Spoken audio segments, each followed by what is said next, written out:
Welcome to my YouTube channel. Every story we tell leaves a mark. If you love real mysteries, powerful emotions, and thought-provoking stories, make sure to subscribe and turn on the notifications. And now, let's begin the story.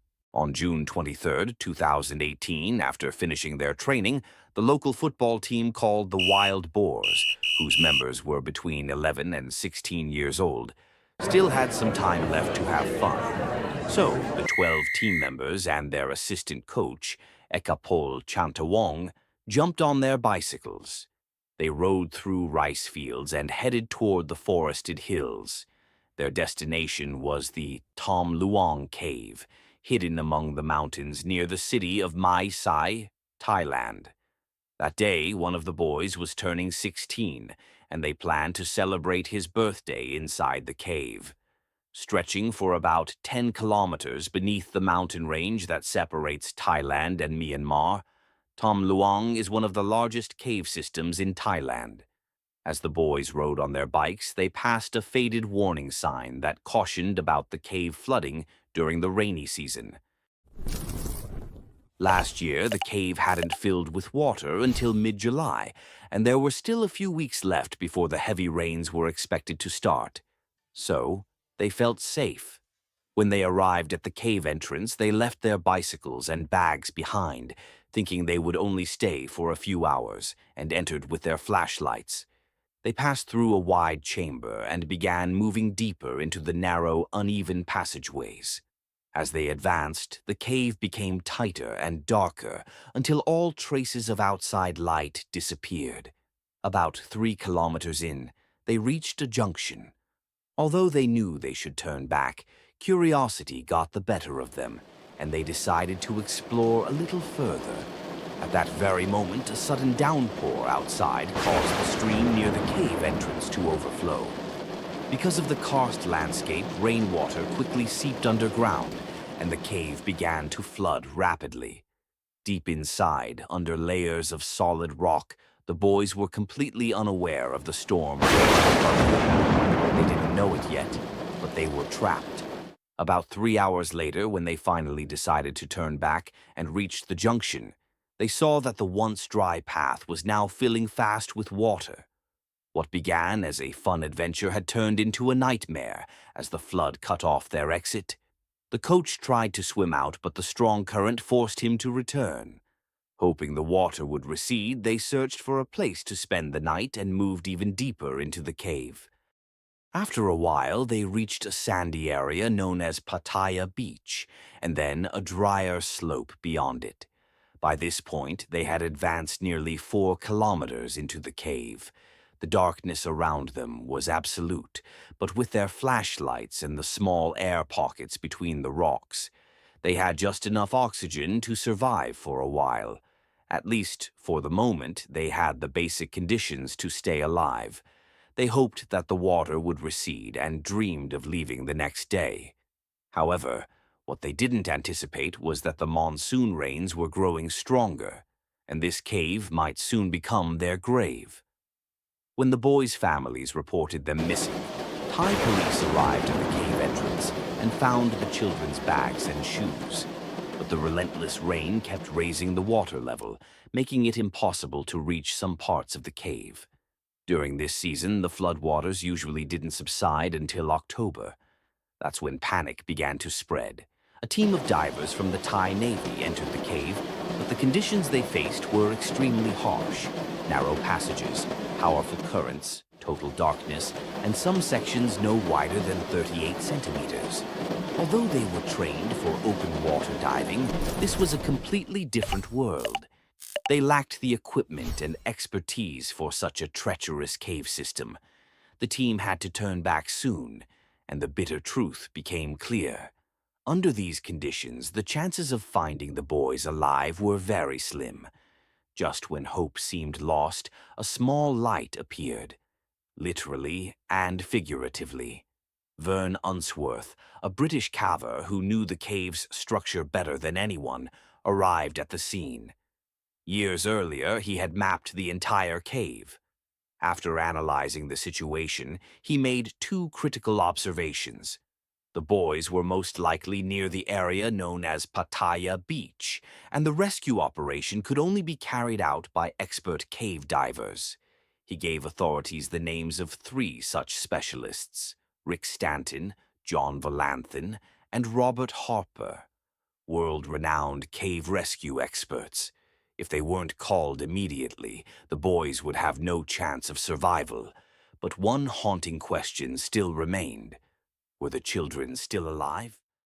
On Monday and Tuesday, the rain kept falling, growing heavier by the hour.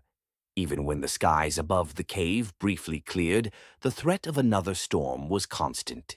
Meanwhile, journalists and experts from all over the world poured into Thailand. More than 1,000 volunteers, scientists, soldiers, engineers, and doctors gathered around the cave. Some of the world's best cave divers also arrived to help. Draining the water from the cave was essential. To slow the flooding, streams in the surrounding mountains were diverted, and millions of liters of water were pumped out and redirected into nearby rice fields.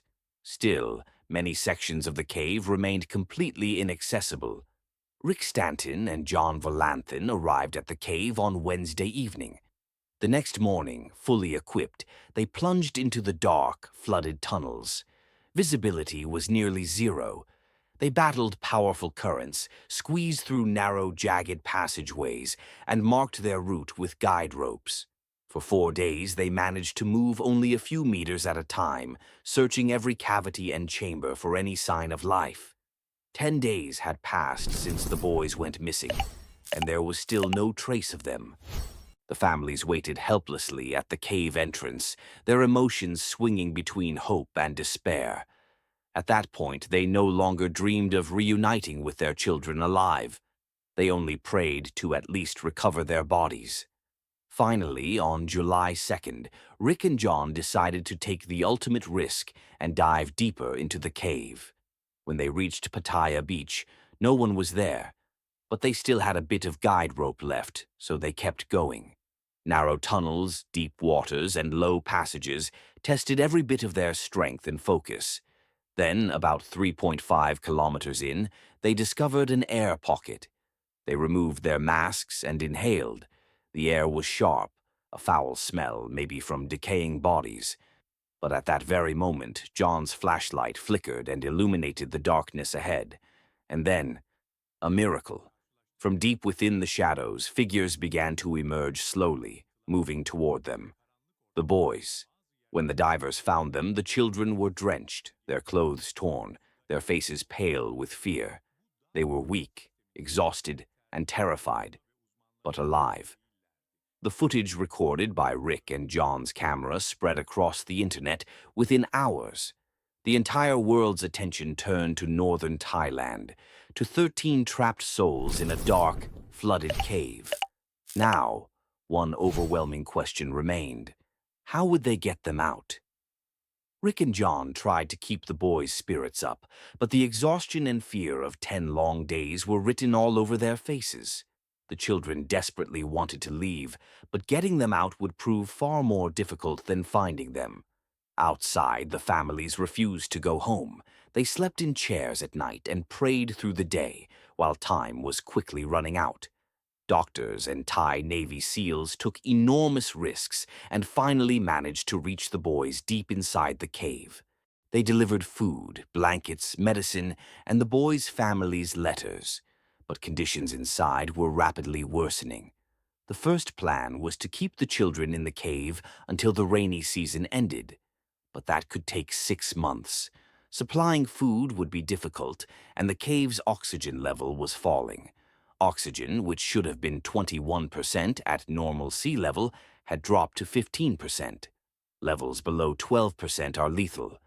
The second idea was to tunnel down from the surface to reach them, but a solid kilometer of rock lay between the surface and the trapped boys. A project that was neither feasible in time nor resources. Only one option remained: extract the children by diving. But that too was extremely dangerous.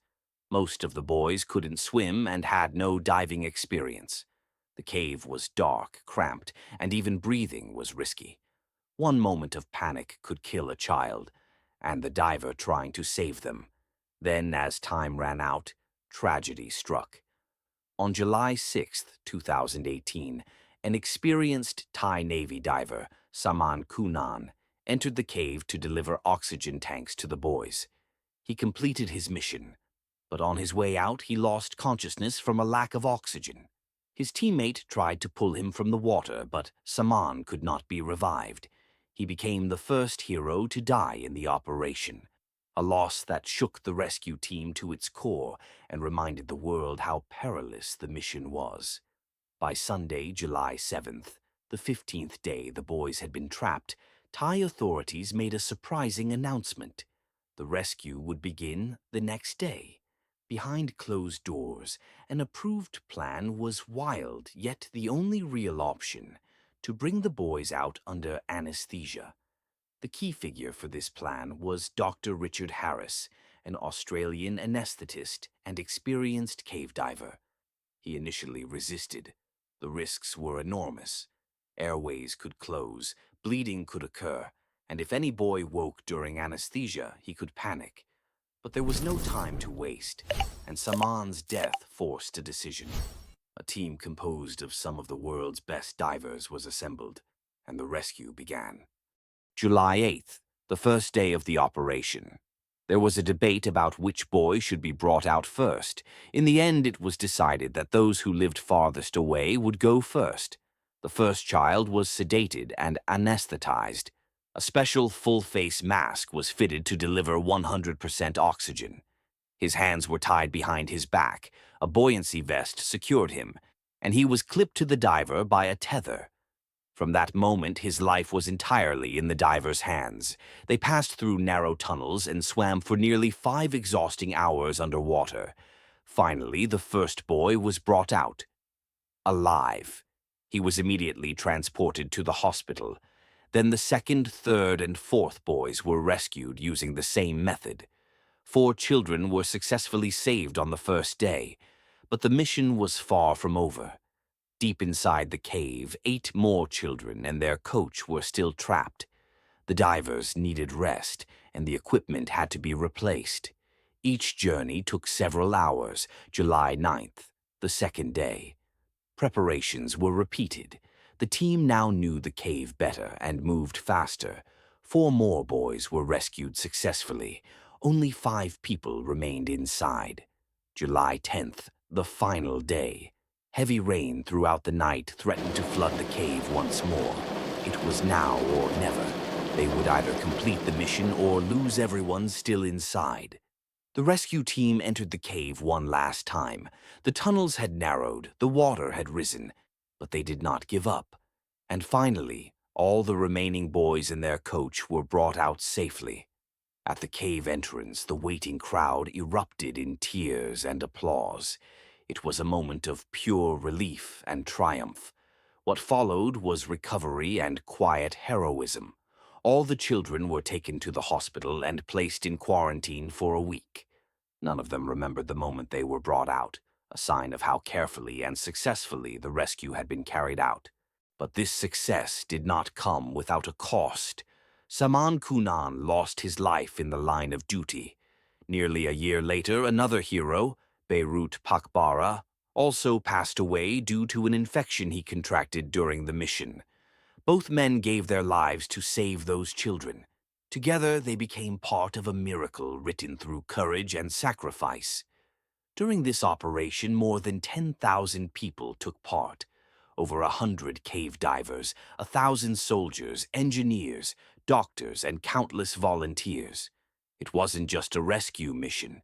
It was a story of hope, one written by humanity working hand in hand.